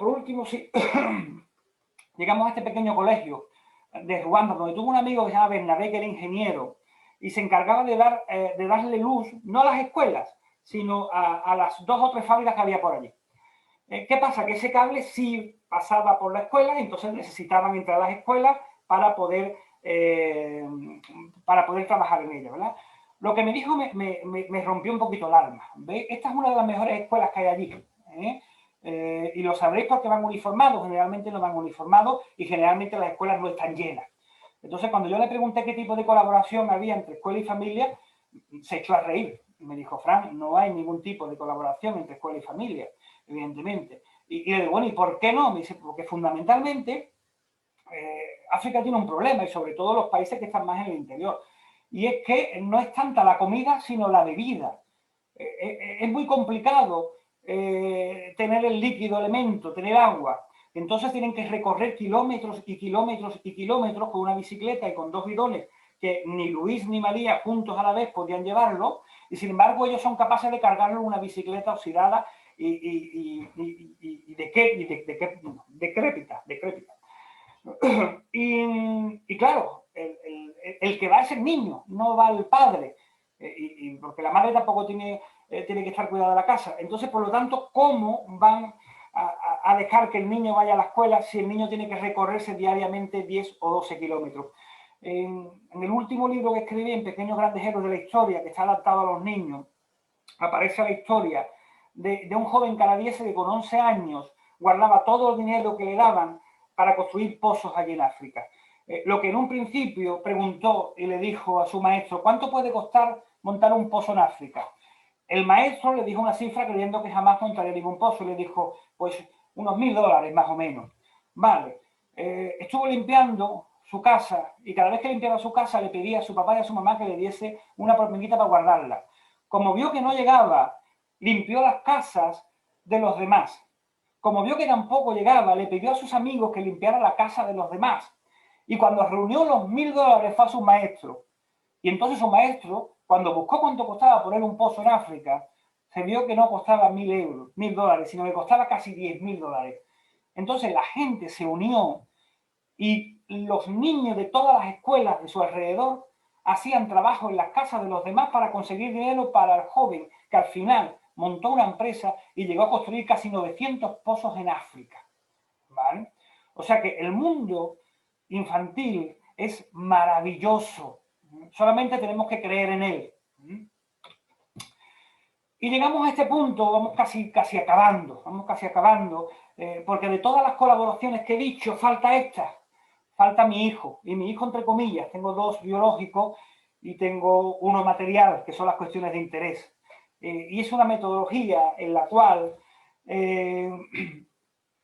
le puse todo el corazón, le puse todo el cariño, y fueron casi 8 o 10 países del mundo los que la están llevando a cabo de una manera u otra, ¿verdad?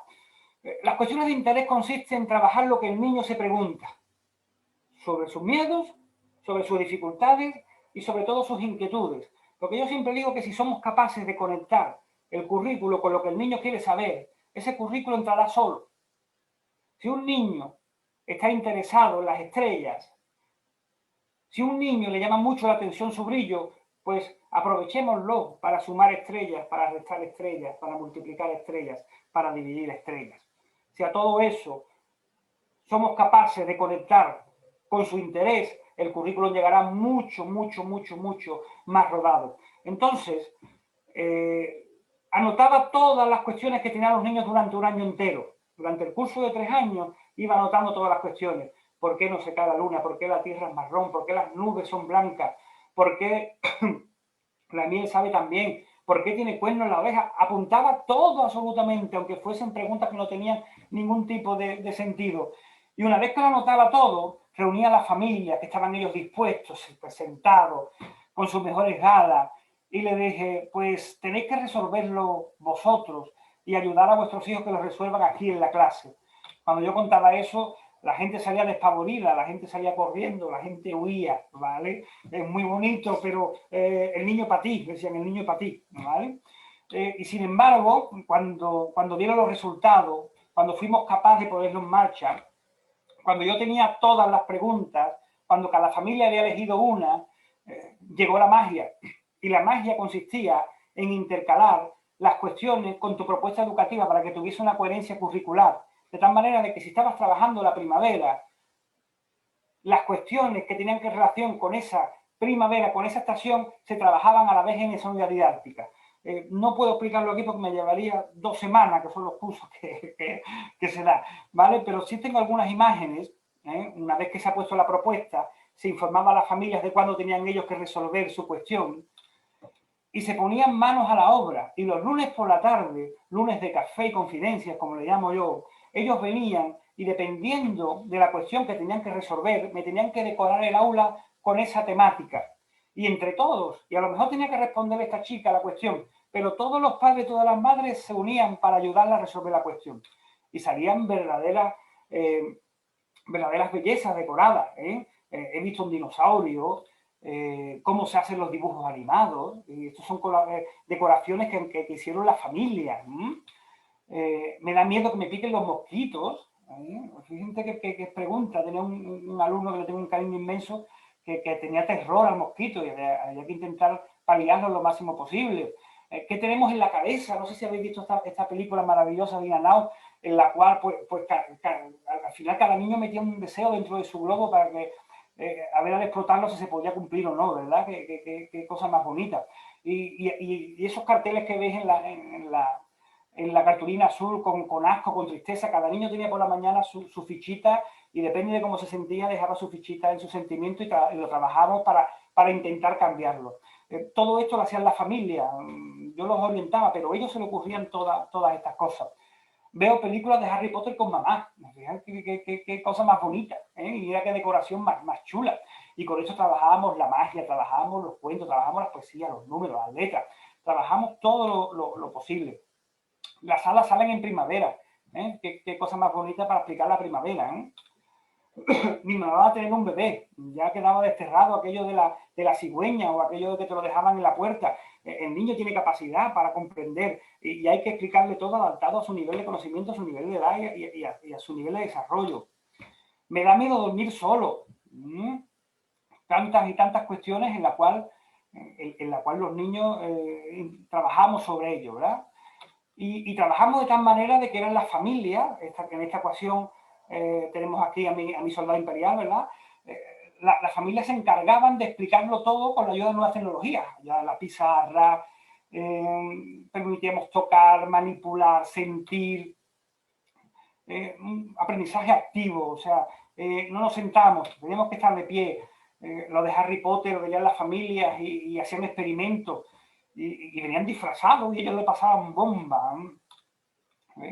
Los tiburones, hay muchos, los dinosaurios, todo esto elaborado por la familia. Que después hay una parte práctica, fíjate, es que me voy a parar en esto porque la verdad es que es una maravilla. Una vez que la familia explicaban todo la parte teórica de la cuestión de interés, ¿vale? En la cual tenía que haber diversos parones porque el nivel de atención de ellos es limitado, después tenían que poner a la práctica lo que ha explicado. Y una de las partes que explicó una familia era el cómo se picaban los dientes.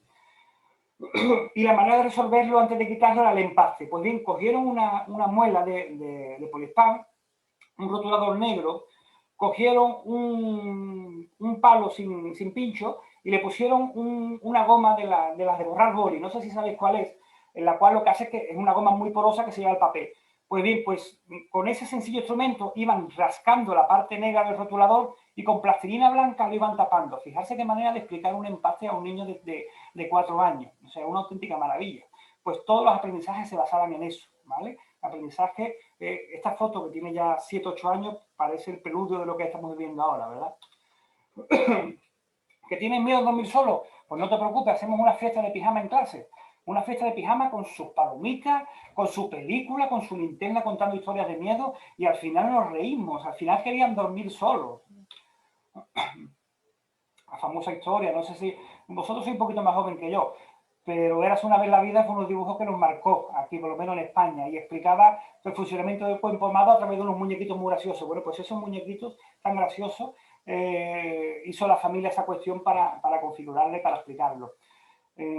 Arañas, ¿verdad? ¿Cómo cazan las arañas? Pues nada, si cazan las arañas, o sea, hacen una tela y si caes en ella, pues todo el contenido de infantil se explicaba así, una auténtica salidas. ¿Dónde sale el pan? Pues vamos a probarlo, a ver dónde sale el pan. Virus, fíjate que 2 virus más monos. ¿Cómo explico un virus? Bueno, pues tengo que personificarlo porque es tan pequeño que no se ve. Pues vamos a personificarlo para que se vea cómo es el virus. Y el role-playing se utilizaba mucho también. Venía malo, venía el niño que estaba malo con los 2 virus al lado para especificar que estaba malo. Cuando el niño se llevaba de la mano los 2 virus, el niño se ponía bueno. O sea, era una manera activa y lúdica de comprobarlo todo. ¿Y todo esto para qué, Luis? ¿Todo esto para qué, María? Giselle, ¿para qué? ¿Para qué todo esto? ¿Para qué una hora hablando casi? Pues para esto, para entrar en el recuerdo, no hay más. Para entrar en el recuerdo, para yo entrar en el recuerdo de ellos, para ellos entrar en el recuerdo mío, para que la educación infantil sea una etapa inolvidable, para que consigamos de una vez por todas que la educación infantil se independice de la educación primaria, se considere como una etapa propia con sus valores, que no necesito enseñar a leer, no necesito enseñar a escribir tan pronto, porque para eso hay otras etapas, necesito que vivan el contenido. Y la única manera de que a un niño se le quede el contenido por los siglos de los siglos es a través del cariño, a través de imágenes como esta, que no se olvide nunca. Y me voy que creo que he hablado ya un poquito más de la cuenta, ¿vale? Mirad, os dejo mis redes, ¿vale? Tanto en Facebook como en Twitter, como mi correo electrónico, por si tenéis alguna duda y puedo responderla, también en Instagram. Si queremos, dejamos esta pantalla aquí de fondo para que los amigos puedan ir viéndola. Y yo, por mi parte, paro porque ya tengo la garganta un poco cogida, ¿vale? Espero que os haya gustado mucho y nada, estoy a vuestra disposición el tiempo que me queda. No me queda mucho tiempo, ¿vale? Porque tengo una pequeñita que la tengo que atender, pero estaré encantado de estar unos minutillos con vosotros, ¿vale?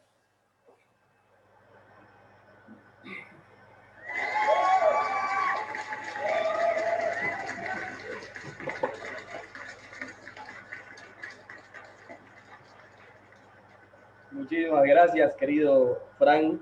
como siempre, Mentor, te recibimos con un aplauso virtual porque las cosas que nos has presentado hoy han sido de verdad maravillosas.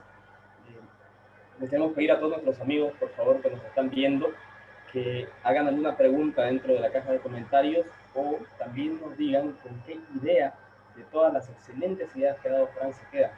¿Con qué ideas se quedan y cómo la aplicarían? ¿Qué aplicarían en su momento con el aula?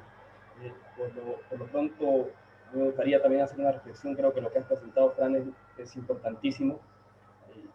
Creo que todos sabemos en el fondo la importancia de la unión entre la escuela y la familia, pero hoy día vos nos la has graficado de una manera que la podemos percibir mejor. Sí, por supuesto es obvio que tiene que haber una relación entre la escuela y la familia, pero desde un punto de vista histórico y desde un punto de vista práctico nos mostraste por qué esto es así. Y me quedo mucho con esa parte que mostraba del hombre con la piedra encima y la mujer con la serpiente. A veces el aspecto de los padres, o el sector de los padres y el sector de los maestros, en ciertos momentos, sobre todo como estos, que son un poco conflictivos de las pandemias, se ven un poco polarizados. Y en Bolivia pasa mucho que en las unidades educativas, las juntas escolares, por ejemplo, los clubes de padres, están un poquito en una pugna con la dirección, con la administración, incluso con los maestros. Creo que con esto hemos podido entender que si bien pueden haber algunos escenarios en los que maestros y padres de familia no pensemos igual y tengamos visiones diferentes de lo que hay que hacer dentro de la escuela, es importante que entendamos y que tratemos de ver tal vez la serpiente que le está picando al padre de familia o la piedra que le está pesando al maestro y entender, como lo planteaste Francisco y como lo había planteado Rousseau, que es nuestro deber en realidad adaptarnos a los niños y que al final ese maestro o ese padre de familia que no me gusta cómo piensa, tal vez lo que me está diciendo es porque quiere lo mejor para el niño. Y si nosotros ponemos un aspecto de entendimiento para saber que el maestro no quiere el mal del niño y el padre de familia menos quiere el mal de su hijo, podemos llegar a un punto de referencia y podemos generar un montón de actividades como la que Fran nos ha presentado. Entonces, en ese aspecto los invitamos, queridos maestros, a dialogar, a sentar base, a sentar una planificación, y ya vamos a estar trabajando sobre esas cosas también con Mentor, a generar ese tipo de planificaciones que nos puedan ayudar a conectar con las familias. Tenemos familias de escasos recursos que también los padres están ocupados, pero siempre hay maneras de conectar con la familia, desde ir a la misma casa hasta hacer espacios tan creativos como los que nos ha presentado Fran, sobre todo entendiendo que muchos de los maestros también son padres de familia. Entonces, en ese aspecto, maestros que son padres de familia tienen ahí una doble percepción. Ustedes están viendo la situación de los dos lados. Así que en ese aspecto los invitamos mucho a poder entender esto y a poder ser más comprensivos y generar los espacios de unión de la familia. Entonces, Victoria ahora nos va a decir algunos comentarios o preguntas que hayan con respecto a lo que nos has presentado. Muchísimas gracias, Francisco, te agradecemos todos, así que por favor quiero pedirle a todos que puedan reaccionar en los comentarios, en los me encorazona, para que sienta Francisco desde el otro lado del mundo todo el cariño y el amor que nos has presentado y que todos estamos muy agradecidos. Bueno, hay muchos comentarios, Francisco, te comento, nos dice Adi Salces, muy bonito el taller, gracias por compartir, será de mucha ayuda. Muy interesante, te están agradeciendo mucho, dicen que es un enfoque muy emotivo y muy interesante el que estás presentando. Emiliano dice, emotivo el viaje por el mundo en cuestión de enseñanza y el aprendizaje. Pero también tenemos una pregunta de la licenciada Angelina Panoso que nos dice, ¿qué hay que hacer con algunos padres que son muy conflictivos en las escuelas? Justamente es este punto que comentaba Luis Fernando, en muchas escuelas hay una pugna entre los padres, entre los maestros y también entre los directivos. No tenemos una varita, María, no somos magos, no somos... ojalá tuviéramos una varita y pudiésemos cambiar con nuestro toque la manera de pensar. Sí es verdad que, además, Luis Fernando lo ha dicho muy bien, primero hay que entender, hay que ponerse en el lugar de uno y uno ponerse en el lugar de otro. Hay que ver dónde viene el conflicto, hay que ver por qué surge. A lo mejor necesito ceder yo, a lo mejor necesita ceder la otra persona, pero hay que entender el por qué llega ese conflicto. si sabemos cuál es el conflicto, el por qué, se puede solucionar. Si no, no se puede solucionar. Y tenemos que tener en cuenta que somos docentes, maestros, para 25. Nos puede salir una rana, nos puede salir 2 ranas, pero si la globalidad no sale bien, es que tu tarea está bien hecha, licenciado. Por lo tanto, no sé exactamente cuál es la casuística, no sé exactamente cuál es la problemática, pero sí es verdad que yo he tenido mucho que ceder muchas veces a lo largo de mi vida y también he hecho ceder muchas veces a lo largo de mi vida, hasta que hemos llegado a un punto en el que ni para ti ni para mí, sino sobre todo para el niño, y para eso nos quedamos. Muchísimas gracias, Francisco. También nos está preguntando el Juana Hurtado, ¿qué hacer con los niños que han perdido algún ser querido y no están asimilando la currícula escolar que deberían aprender? Estás hablando, entiendo, del tiempo de confinamiento, ¿verdad? Así es, sí. Esa parte es muy complicada, ¿vale? Yo no soy psicólogo ni pretendo serlo, evidentemente, ¿vale? Tengo nociones de psicología infantil por todos los estudios que uno ha realizado. Pero sí es verdad que en esos aspectos y los cuales desgraciadamente he tocado algunos de cerca, lo importante es que tú estés ahí, ¿vale? El niño, dependiendo de la edad, ¿vale? Tampoco se la da. El niño, dependiendo de la etapa evolutiva que está, no comprende. No es lo mismo cuando hay una pérdida de un niño de 17 años cuando hay una pérdida de un niño de 3. El niño de 3 no tiene el concepto de pérdida tan arraigado como el niño de 17, que ya sí tiene ese pilar, ya sí tiene esa figura de apego muy arraigada. Pero sí es verdad que el niño nota que pasa algo. Y para que note lo menos posible necesita que haya una estabilidad, necesita que haya una rutina. Y si esa rutina implica que tú estés en esa pantalla haciendo dentro de lo posible todo lo que hacías en ese aula, pues la verdad que le va a ayudar mucho, porque al final lo que se trata es de no desestabilizar. Y los que entienden mucho de esto te dirá que hay que intentar ir siempre con la verdad por delante, pero esa verdad tiene que estar adaptada al nivel del niño, ¿vale? Porque la verdad es igual que la mentira, en exceso duele y cuando no llegamos te quedas corto. Pues esto es igual, o sea, dependiendo de la edad que tiene el niño, tendríamos que confrontar esa realidad y para que vaya asimilando. Hay muchas veces aquí en España, sobre todo con los abuelos, se decía, no te preocupes que el abuelito te está viendo, el abuelito está en el cielo. Y es cierto que es una contestación romántica, una contestación retórica, una contestación, si me permites, emocional y bonita, pero en muchos niños nos dimos cuenta que lo que estaban esperando es que el abuelo bajara, ¿vale? Y le producía un estado de ansiedad constante, ¿vale? Tenemos que decir siempre la realidad del niño adaptado al nivel evolutivo que tenga ese niño, eso es fundamental. Muchísimas gracias, Francisco. También tenemos una pregunta de Maya Paredes. Dice, ¿cómo motivamos a los padres a participar? Las ideas son geniales, pero aquí hay mucha indiferencia. Yo siempre me rodeo de gente buena. A ver cómo lo explico.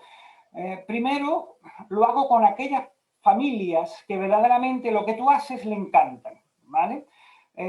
Una vez que te rodeas de esas familias a los que verdaderamente lo que haces le encanta, los demás van sumándose al carro poco a poco. ¿Por qué? Porque el niño le dice, mamá, ¿tú cuándo vas a ir a clase? Porque mi amiguito Juan, su mamá ha ido y yo quiero que vengas también.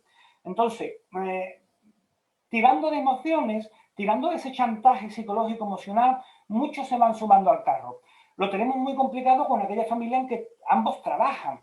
Entonces, eso es más complicado, pero siempre habrá un abuelo, habrá un tío, habrá un primo que esté disponible. Tenemos que atacar por ahí, ¿vale? Yo comprendo que no siempre pueda venir el papá, pero el concepto de familia es amplio y tenemos que utilizar ese concepto para introducir dentro del entorno educativo a aquellas personas que vayan pudiendo, partiendo siempre de actividades muy sencillas para que una vez que tengan la dinámica y una vez que tengan la rutina, se vaya complicando un poco y salgan cosas como lo que habéis visto.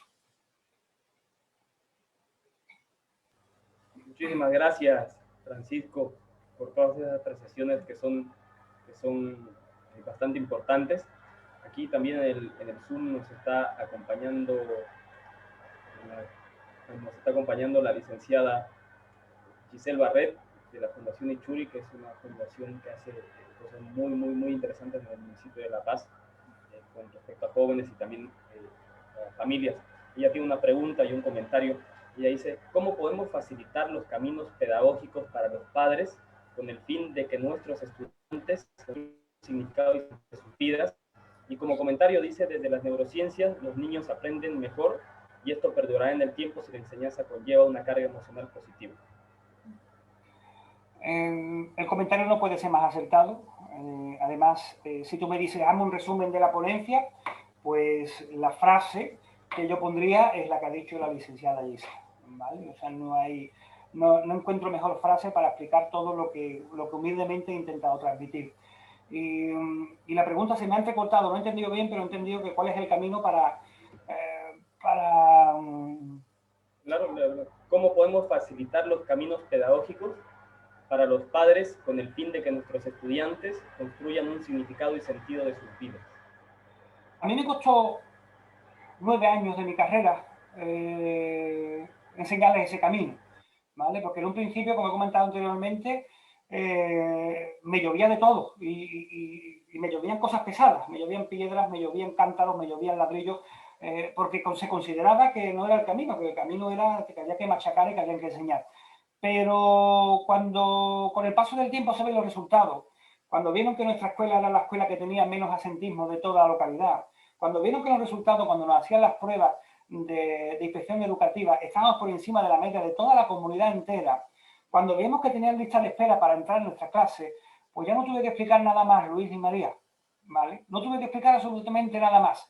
Estuve 11 años perdido en el desierto, 11 no 9 perdido en el desierto, pero ahora mismo estoy en un oasis impresionante. Muchísimas gracias, Francisco, de verdad ha sido creo que ha sido una jornada muy, muy productiva. Queridos amigos y maestros que nos están viendo, tenemos un punto de referencia aquí muy interesante para cambiar un poco el concepto de lo que significa realmente la escuela y la familia. Y creo que creo que en realidad no hace falta decir la importancia de esto. Si nosotros como maestros creamos espacios muy productivos de aprendizaje, utilizamos neurociencia, generamos gamificación, aportamos mucho en el crecimiento personal de los niños, pero eso no viene con el acompañamiento en la familia, vamos a tener un espacio que no va a estar totalmente consolidado. La educación, como bien lo mostró Francisco, la educación en realidad comenzó en la familia y después, más o menos en la edad media, por ciertos aspectos y por ciertas condiciones, se prefirió quitarla de la familia y llevar al niño a otro espacio en el que vaya aprendiendo, pero en realidad la educación es la comunidad entera, la educación no solamente es el maestro, está compuesta por el maestro, por el alumno, por el sistema educativo, por el gobierno, por las familias, pero sobre todo por la familia. Entonces, hoy día creo que hemos aprendido bastante para poder seguir adelante. Y antes de retirarnos, Francisco, si quieres hacer una última reflexión para todos nuestros queridos maestros que nos están viendo y también seguramente algunos padres de familia. Nada, agradeceros el tiempo que habéis prestado, que espero que haya sido dentro de la posibilidad ameno, que sea emotivo, como me gusta intentar llegar. No hay otra manera de conectar si no se toca un poquito el corazón y en estos tiempos complicados que estamos viviendo, sobre todo ambos bandos, el que está delante de la pantalla, el que está detrás de la pantalla, ahora que estáis dando las clases de manera virtual, que por favor que os entendáis, que os comprendáis, que veáis la casuística que tenemos cada uno, que no se nos vaya la cabeza con miles de deberes, que no se nos vaya la cabeza con que tenemos que entregar determinadas tareas todos los días, porque ahora mismo y hoy más que nunca, cada niño es un mundo y ahora mismo cada mundo necesita un niño. Así que cautela, paciencia y esperemos salir pronto de esta y darnos un abrazo, ya no virtual, sino en persona. Muchísimas gracias, Francisco. Y queridos amigos, el miércoles 27 de enero, este miércoles, no se olviden, tenemos también la conferencia Bullying, cosa de todos y tú qué haces, que va a ser impartido por la presidenta de la Asociación No al Acoso Escolar de España. Si no se han registrado, pueden escribirnos al 690-30-365, el número que está colgado ahí en los comentarios, para que también puedan participar de esta conferencia. Muchas gracias, Francisco, por acompañarnos, y muchas gracias también a Giselle de Fundación Ichuri, que estuvo acompañándonos. Un gran abrazo a todos, y no nos olvidemos que la educación es responsabilidad de todos. Nos vemos muy prontito. Bye, bye.